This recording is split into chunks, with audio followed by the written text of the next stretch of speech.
남자들이 사랑이 깊어지려 하다가도 사랑을 할 수 없게 되는 가장 큰 원인은 여자가 나를 피곤하게 만들 때일 겁니다. 처음에는 그 여자를 보고 한눈에 반해서 와, 저 여자한테는 내가 내 심장이라도 꺼내줄 수 있을 것 같아, 이런 열정을 느끼다가도 시간이 지나면 금세 내가 연애를 하는 건지 24시간 눈치만 보는 건지 진짜 너무 피곤하다, 예쁘긴 한데 내가 이 연애 하다가 말라 죽는 거 아닐까? 이렇게 사랑이 점점 더 커지는 게 아니라 점점 더 작아지다가 사라지게 되는 거죠. 오늘은 남자가 점점 더 사랑이 커져나갈 수 있도록 남자들이라면 누구나 좋아할 만한, 피곤하지 않으면서도 남자가 특별한 의미를 가질 수 있는 여자들의 특징 3가지 얘기해 드리겠습니다.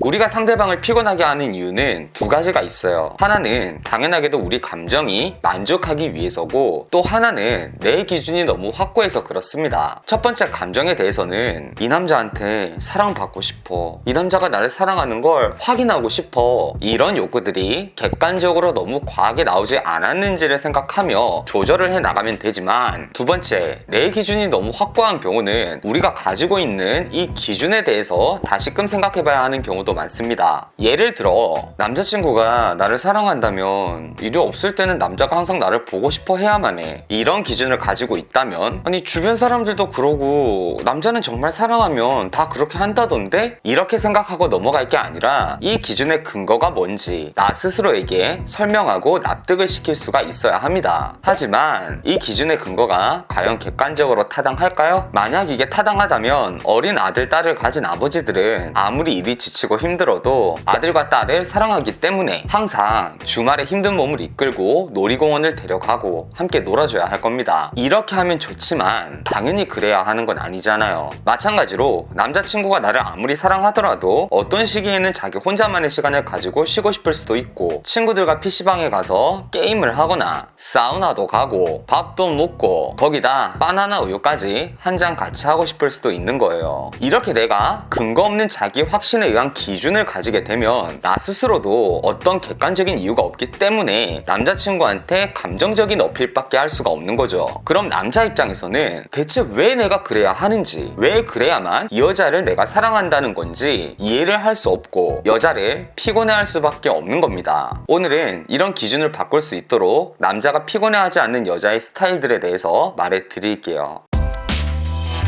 첫 번째, 남자의 행동을 사랑의 잣대로만 평가하지 않는 여자. 이 남자가 이렇게 행동한 게 무슨 의미지? 나를 사랑한다면 이렇게 이 남자가 행동할 수 있는 건가? 남자가 어떤 의도인지, 어떤 생각을 가지고 한 행동인지 전혀 생각하지 않은 채 혼자 스스로 이 남자의 감정 상태를 유추하고 그 행동의 배경에 대해 추측 상태에서 확신을 가지는 거죠. 이렇게 얘기해 놓고도 아니 누가 평소처럼 일일이 뭐 하는지 보고 하래? 아니 5시간 동안 내 카톡 하나 볼 시간 없다고? 이건 이제 사랑이 식었다고 얘기할 수밖에 없지.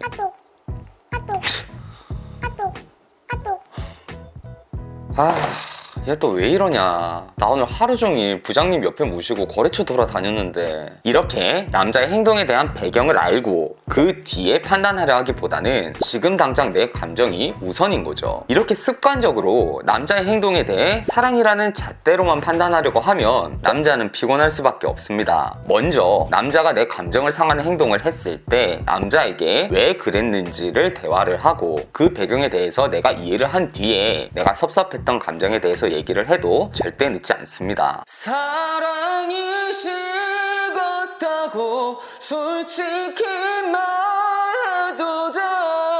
혼자 이러지 마시라고요. 두 번째, 상대가 나를 더 사랑해야 한다는 연애에서의 강박이 없는 여자. 여자들의 연애 특성상 내가 남자를 사랑하는 것보다 남자가 나를 사랑하는 정도가 더 크길 바라는 건 당연합니다. 하지만 여기에 너무 과한 집착을 한다면 내 마음은 불안해지고 이 불안함이 상대방을 괴롭히게 될 겁니다. 행여 싸우기라도 하면 내가 아무리 네가 보고 싶어도 너한테 내가 연락은 먼저 못하지. 그건 내 자존심이 허락 안 해. 이렇게 반응을 하거나, 심지어 내가 잘못한 상황에서도 내가 아무리 실수했어도 네가 나를 더 사랑한다면 나한테 그렇게 상처 주는 말은 하면 안 되지. 내가 그런 말 듣고도 너한테 잘못했다고 인정할 것 같아? 쓸데없는 자존심. 부릴수록 손해만 보는 자존심을 부리고 있는 거죠. 사람은 누구나 합리적인 것을 원합니다. 아무리 여자친구의 감정적인 면, 어린아이 같은 면을 잘 받아주는 남자라 하더라도 그건 나를 사랑하다 보니 참아주는 거지 아무렇지 않은 것은 아니거든요. 제 남자친구가 얼마나 속이 넓은데요. 벌써 몇 년 동안 제가 이러는 거 받아줬어요. 그 남자에게도 언젠간 한계가 찾아올 수 있는 겁니다.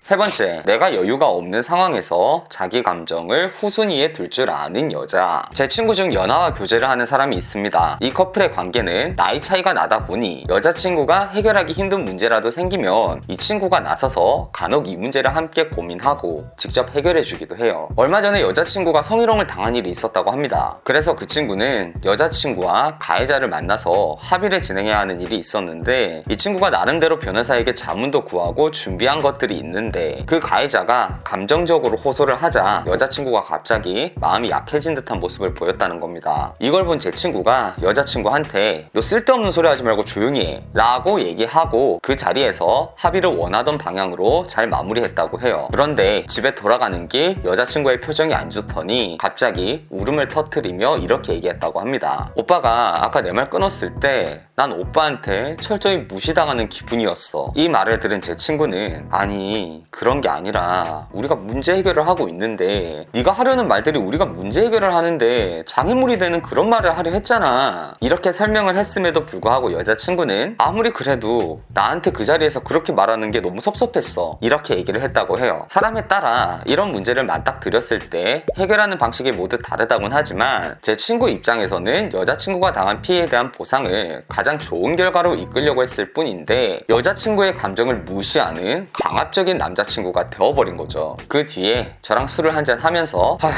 뭐하러 내가 나서서 이런 다툼이나 해야 하는지 모르겠다 이렇게 호소하더라고요. 이렇게 여자친구랑 직접적인 일이 아니더라도 남자의 개인적인 일에 의해서도 때로는 나에게 집중하지 않을 수도 있습니다. 집안에 너무 큰 일이 있어서 다른 것에 신경을 쓰기 힘든 남자에게 오빠가 아무리 그런 일이 있어도 나를 전혀 신경 쓰지 않는 게 너무 섭섭해. 내 감정이 다치는 걸 나한테 어떡하란 말이야. 이렇게 말하면 남자는 안 그래도 힘든데 여자친구에게 또 하나의 벅찬 요구를 받는 상황이 되는 거거든요. 우리가 막 회사에 입사해서 지금 주어진 일을 하기에도 너무 힘든 그런 상황일 때 직장 상사가 또 비슷한 사이즈의 프로젝트를 주면서 이 정도는 해야지 살아남지 안 그래? 이렇게 얘기하면 우리는 그 직장 상사에게 어떤 마음이 들까요?